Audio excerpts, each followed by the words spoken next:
Now, from the Kingdom of Nye, more Coast to Coast AM with Art Bell. Here again is Art.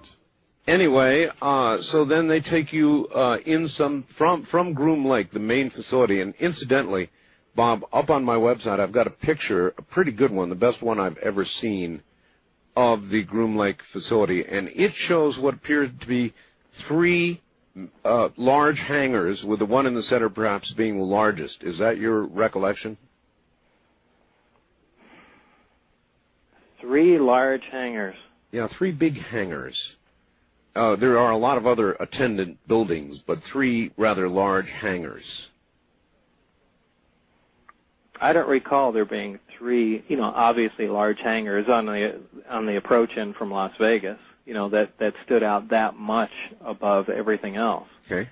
I recall a huge satellite dish, but for the most part, most of the time I was going there at night and certainly didn't have a run of the place. All I did was get to go in. One time I got to go to the cafeteria, but other than that, it was merely a stop. Toward S4. Yeah, toward S4, but, I don't recall there being three large hangars, really, that stood out more than anything else. Did you ever see anything unusual at all at Groom Lake? The thing I did see that was unusual was some sort of advanced rocket or jet plane.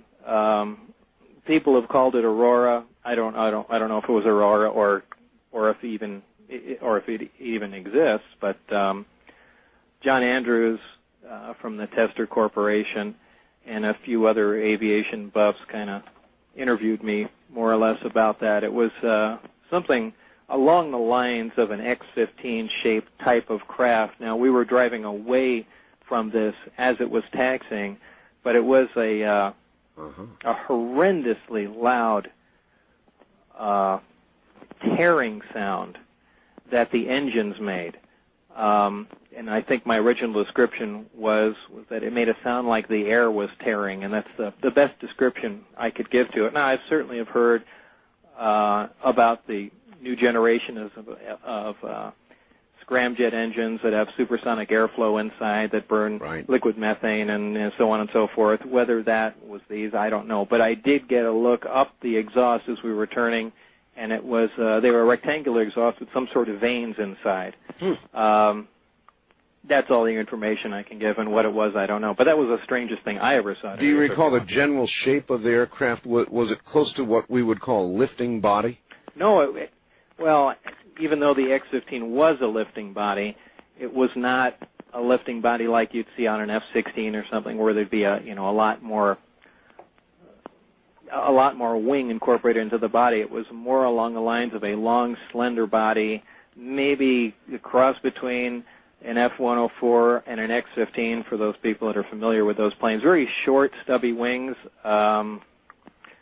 which translates to me, high speed of rotation, high flight speed, and things like that. But, again, I didn't get a very good look at it, and I don't know, it could have been anything, a scientific research vehicle or anything. I'm certainly not claiming that was Aurora. But sometime later, some of those people were down in Rachel, and they heard and recorded a sound that they interpreted as the sky tearing and played it back to me, and it was, in fact, the identical sound. So a couple of years later, it was still operational, whatever that thing was. But that was the only unusual thing I ever saw there. All right, so you landed, and they generally then, you would, I guess, get off on the tarmac there and get right on a bus? Yeah. Well, straight across from where the plane parked, head end, straight across from there in kind of a large parking area was the security building, and that's where we picked up the bus and went south. The first time I did go in, and it was an extensive little get-together with the security people there, and signed all kinds of strange forms that... Were there a lot of people on the bus? No, not going down to S4. Generally, the person that accompanied me all the time was Dennis Mariani, who was my supervisor at that time. Okay. And so then they had you sign all kinds of forms. What kind of forms? Well, everything from virtually signing away my constitutional rights. So should anything go wrong as far as me spilling my guts, spilling your guts, yep. They would, essentially be judge, jury, and executioner. As far as the authorization to attain the clearance there, that was an order that was signed by President Reagan, which I saw on the desk. I'm trying to remember some of the other paperwork. Beforehand, I gave permission to have my phone lines monitored. Boy. And can you remember any of the wording? I mean, you said you signed something that would allow them, if you blabbed, to be judge, jury, and well, I had signed something like that. I mean, that may be a slight exaggeration of how the wording was, but certainly I signed, I'm trying to remember what it was, like a 10-10 agreement.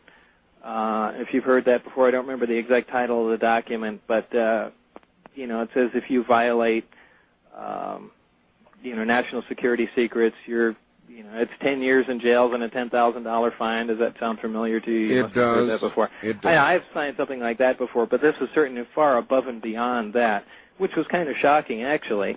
But at the time, you pretty much just blow it off and say all this means is that I'm going to be involved in something, extremely interesting, and sure. It's great. So what? I have no intention of violating any rules or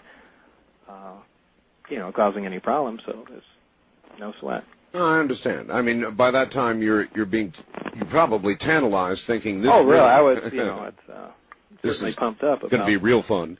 Exactly. All right. So you sign all the forms, including one to tap your phone, huh? Right. They did. That was again before I went down there. That was down at EG&G, and I gave them permission to do that.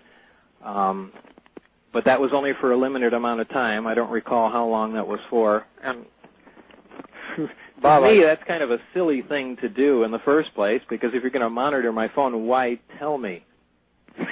It kind of defeats the purpose. Maybe because otherwise they have to go through some sort of legal procedure and get some sort of court something or another. So yeah, but you would think in the interest of national security they could circumvent all that, but... well, they probably do, actually. Who knows? when they need to. I had actually doubted that they were actually doing that. Once in a while everyone hears little clicks and pops and buzzes on their phone, and, I